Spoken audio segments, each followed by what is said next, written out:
धोनी की इस एक चाल से एमआई को मिली है करारी हार। रोहित का शतक कैसे हो गया है बेकार, और आखिरकार इस मुकाबले में हार्दिक पांड्या ही है क्या हार का असली गुनहगार? क्या है पूरी कहानी, हम आज आपको बताने वाले हैं। कैसे उन 4 गेंदों ने पलट दी बाजी और किस तरीके से पाथिराना को एक दिए गए अपने मैसेज से धोनी ने पूरा का पूरा गेम ही पलट दिया। सारी कहानी हम बताएंगे इस वीडियो में। आगे वीडियो को पसंद आए तो लाइक कर लीजिएगा, शेयर कीजिएगा दोस्तों में, और चैनल पर अगर आप पहली बार आए हैं तो आप सब्सक्राइब का बटन दबा करके आप क्रिक रोस्ट की फैमिली में शामिल हो सकते हैं। और साथ ही साथ अगर आप हमारा ये वीडियो फेसबुक पर देख रहे हैं तो अभी कभी आप फॉलो भी कर सकते हैं। तो चलिए वीडियो को शुरू करते हैं। मुंबई इंडियंस और चेन्नई सुपर किंग्स एक ऐसी राइवलरी जिसके बारे में हमेशा से कहानियां बताई जाती हैं। चाहे फाइनल्स में एक दूसरे के खिलाफ भिड़ंत की बात हो, चाहे कोई नॉर्मल मैच भी हो, हमेशा से इन दोनों टीमों के बीच जब मुकाबला खेला जाता है तो एक अलग लेवल का मुकाबला होता है। और उस मुकाबले में चतुराई, दांव पेंच सब कुछ का इस्तेमाल किया जाता है। और जिस तरीके से मुंबई इंडियंस की टीम अपने घर में मुकाबले खेल रही थी, जिस तरीके से मुंबई इंडियंस अपने घर में पिछले 2 बैक टू बैक मैचेस जीती थी, उससे यही लग रहा था कि चेन्नई सुपर किंग्स जिस तरीके से चेन्नई से बाहर जाकर के हार करके आई थी, जैसे दिल्ली में वो वाइजैग में जाकर दिल्ली से हार गई, हैदराबाद से हारी, तो उस तरीके से लग रहा था कि शायद चेन्नई सुपर किंग्स की जो टीम है उसको हार का सामना करना पड़ सकता है मुंबई में। लेकिन जब कप्तान धोनी हो तो वो अनहोनी को भी होनी करना ना देते हैं, और वही होता हुआ नजर आया। पट्टा पहन करके घूमने वाले हार्दिक पांड्या को पीले पट्टे में नजर आए मैच से पहले महेंद्र सिंह धोनी। जब टॉस हुआ धोनी के खिलाफ में, यहां पर टॉस जीता हार्दिक पांड्या ने और गायकवाड़ को कहा कि भाई आप आइए, आपकी टीम को पहले बैटिंग करना पड़ेगा। और ये दुनिया जानती थी कि धोनी के खिलाफ जब टीम खेल रही है मुंबई की तो उनको अपना एक अलग स्ट्रेटजी बनाना पड़ेगा। गायकवाड़ को जब उन्होंने ये बात कही तो गायकवाड़ ने भी कहा कि भाई हम भी यहाँ पर पहले बॉलिंग करना चाहते थे, क्योंकि बाद में सबको पता है कि ड्यू आती है। खैर मैच शुरू हो गया। मैच जब शुरू हुआ तो रहाणे को निगल्स था तो उनको ओपनिंग करवा दिया गया। विकेट हालांकि वो जल्दी गिर गया, उसके बाद रचिन रविंद्रा भी आउट हो गए। लेकिन इस बीच में गायकवाड़ और शिवम दुबे ने मिलकर के मिडिल ओवर्स में रन बनाने की प्रक्रिया शुरू की। पहले 10 ओवर में चेन्नई ने सिर्फ 80 रन बनाए थे, लेकिन उसके बाद अंतिम में फिनिश होता हुआ नजर आए। जिन 4 गेंदों की मैं बात कर रहा हूं वो 4 गेंदें वो ऐसी गेंदें रही थी जिसने मैच में अंतर पैदा किया। ये वही 4 गेंदें और उस पर बनाए गए 20 रन हैं जिससे चेन्नई जीती है। जी हां, आपने बिल्कुल सही सुना है। हार्दिक पांड्या गेंदबाजी करने के लिए आए पारी का 20वां ओवर, जो उनकी जगह आकाश मडवाल भी कर सकते थे, लेकिन अपनी कप्तानी का गुरूर दिखाने के लिए पांड्या ने 20वां ओवर खुद करने का फैसला किया, क्योंकि उसके पहले जो उन्होंने दूसरा ओवर गेंदबाजी किया था उसमें उन्होंने विकेट निकाला था और उनको ऐसा प्रतीत हुआ कि अगर मैंने इस ओवर को भी अच्छा कर दिया तो बिल्कुल मूंछों पर ताव देते हुए वो ड्रेसिंग रूम में जाएंगे और वहां जाकर के लीडिंग फ्रॉम द एग्जाम्पल वाला जो बात आता है वो कहेंगे कि देखा मैंने क्या बॉलिंग किया, मैं डरता नहीं हूं, मैं डेथ ओवर में भी बॉलिंग करता हूं। और यही कोशिश में हीरो बनने के चक्कर में जीरो कब बन गया हार्दिक पांड्या पता ही नहीं चला, और पट्टा जो है वो सर से उतर करके पांव की तरफ चला गया। हुआ यह कि पहली 2 गेंदों के बाद जब दूसरी गेंद पर विकेट गिरा, डैरल मिचेल आउट हुए, उसके बाद महेंद्र सिंह धोनी का जो है वो आगमन होता है मैदान पर। आने के साथ धोनी ने अपना हवाई शॉट निकाला और गेंद को जितना दूर फेंका उतना ही आसमान में भी मारा और एक लंबे छक्के के लिए लॉन्ग ऑफ के ऊपर में टांग दिया। उसके बाद मिड विकेट पर एक छक्का मारा और फिर जब फुल टॉस यॉर्कर के चक्कर में पड़ा तो उसको धोनी ने घुमा दिया सीधे डीप फाइन लेग और लॉन्ग लेग के बीच में 6 रनों के लिए। 3 छक्के पड़ गए थे, 600 का स्ट्राइक रेट धोनी का था और अंतिम में 2 रन लेकर के अंतिम 4 गेंदों में धोनी ने 20 रन मारे और ये वही 20 रन हैं जो चेन्नई सुपर किंग्स को मैच जिता गए। लेकिन ऐसा नहीं था कि जब 206 रन बने, क्योंकि उम्मीद ये की जा रही थी जब दुबे बैटिंग कर रहे थे कि शायद ये जो स्कोर है, दुबे जब गायकवाड़ के साथ बैटिंग कर रहे थे तो लग रहा था कि ये स्कोर 215-20 तक जाएगा।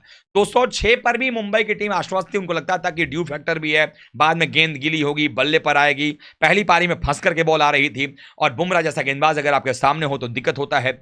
लेकिन जब पारी शुरू होती है वहां पर शुरुआत के पहले 6 ओवर में ही 63 रन जोड़ दिए गए थे ओपनर्स के द्वारा। और जब मुंबई इंडियंस की टीम की जो बल्लेबाजी लाइनअप है और उसके ओपनर्स अगर आपके 6 में 63 जोड़ देंगे तो रोहित सोचिए शानदार अंदाज में बैटिंग कर रहे थे, ईशान बैटिंग कर रहे थे, नंबर 3 पर तिलक सूर्या आए, 4 पर तिलक वर्मा, 5 नंबर पर हार्दिक पांड्या, 6 पर टीम डेविड है, 7 पर 10 बॉल में 39 रन बनाने वाले रोमारियो शेफर्ड।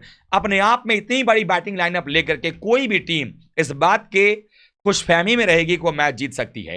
पहले 10 ओवर में 90 रन बन चुके थे मुंबई इंडियंस के, लेकिन महेंद्र सिंह धोनी का दिमाग पढ़ना इतना आसान भी नहीं था। उन्होंने शुरुआत में गेंदबाजी करवाई, शार्दुल ठाकुर के भी 4 ओवर खत्म करवा दिए, तुषार देशपांडे को भी 2 ओवर दिया, फिर 1 ओवर दिया, फिर अंतिम में 1 ओवर दिया, उसके बाद बीच में जडेजा को लेकर के आए, गेंदबाजी चेंज करते रहे और अंतिम में ऐसा सिचुएशन पैदा किया कि पहले जब पाथिराना को पावर प्ले के बाद लेकर के आए, 1 ओवर पावर प्ले में करवाया, 2 विकेट पाथिराना ने निकाला। पहले ईशान किशन को आउट किया शार्दुल ठाकुर के हाथों में, उसके बाद सूर्य कुमार यादव आउट होते हैं डीप थर्ड मैन पर, वहां मुस्तफिजुर रहमान ने कमाल का कैच पकड़ा और उसके बाद अगर देखा जाए तो फिर जब दूसरा ओवर आते हैं फिर से 1 विकेट निकालते हैं वहां पे। तो ये गेंदबाजी करते नजर आए पाथिराना, लगातार उनकी सटीक यॉर्कर वैसी ही थी जैसे मुंबई के लिए बुमराह गेंदबाजी कर रहे थे। जैसे बुमराह आरसीबी के खिलाफ डिफरेंस पैदा करते नजर आए, मैच में जीत हार का अंतर बने, वैसे ही मुंबई और चेन्नई के बीच में पाथिराना भी जीत हार का अंतर बनते नजर आए। लेकिन यह धोनी का ही करिश्माई कप्तानी था, यह धोनी की ही वो चाल थी कि उन्होंने अपने 2 सबसे बेहतरीन टेस्टेड, ट्राई एंड टेस्टेड गेंदबाजों को अंतिम के 4 ओवर के लिए रखा। 2 ओवर मुस्तफिजुर के बचे थे, उनको लेकर के आए डेथ ओवर्स में और 2 ओवर बचा के रखा था यहां पर माथीशा पाथिराना का। पाथिराना ने 4 विकेट निकाले और आखिरकार रोहित शर्मा ने जबरदस्त शतकीय पारी खेली, अपनी टीम के लिए 63 गेंदों में 105 नाबाद रन बनाए। लेकिन हार्दिक पांड्या सिर्फ गेंदबाजी से नहीं हरवाते नजर आए। हार्दिक पांड्या जब बैटिंग करने आया तो 6 गेंदों में 2 रन मात्र बनाया और उस बीच में उन 10 गेंदों के अंदर यानी लगभग 2 ओवर में रोहित शर्मा को ऑफ स्ट्राइक रखा, जिसका खामियाजा भुगतना पड़ा मुंबई को कि रोहित जैसा बल्लेबाज जो कि 80 रन के आसपास उस समय खेल रहे थे, उनको स्ट्राइक से दूर रखना चेन्नई के लिए ही हार्दिक पांड्या ने काम कर दिया।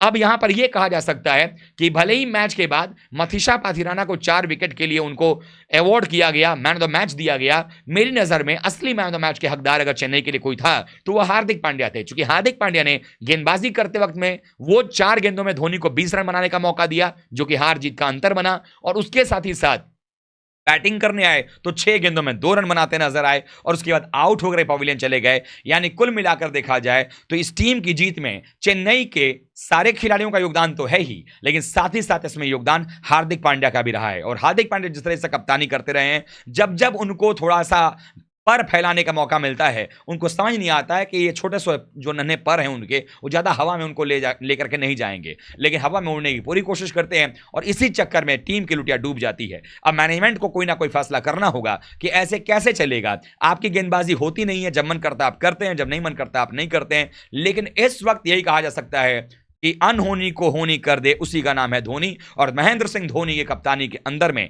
चेन्नई सुपर किंग्स बिल्कुल सुरक्षित है। वो भले ही कप्तानी ना कर रहे हो, गायकवाड़ कप्तानी कर रहे हैं, लेकिन इनडायरेक्टली विकेट के पीछे से, जो कि हार्दिक पांड्या मानते नजर आए कि वही कप्तानी कर रहे हैं और रणनीति बना रहे हैं। तो पांड्या को बहुत कुछ सीखने की जरूरत है अभी रोहित शर्मा से और महेंद्र सिंह धोनी से। तो ऐसे में मेरी नजर में Hardik Pandya one and only एकमात्र गुनहगार हैं इस बात के लिए कि उन्होंने मुंबई इंडियंस की टीम को बैटिंग और बॉलिंग दोनों से हरवाया। आप क्या मानते हैं कमेंट करके बताइएगा। वीडियो को लाइक कीजिएगा, शेयर कीजिएगा और चैनल पर अगर आप पहली बार आए हैं तो क्रिक रोस्ट की फैमिली में सब्सक्राइब बटन दबा करके अभी शामिल हो जाइएगा। और अगर आप हमारा ये वीडियो फेसबुक पर देख रहे हैं तो फॉलो करना पेज को ना भूलिएगा। मिलते हैं किसी और वीडियो के साथ, तब तक के लिए आप सभी का बहुत बहुत धन्यवाद। थैंक यू सो मच दोस्तों।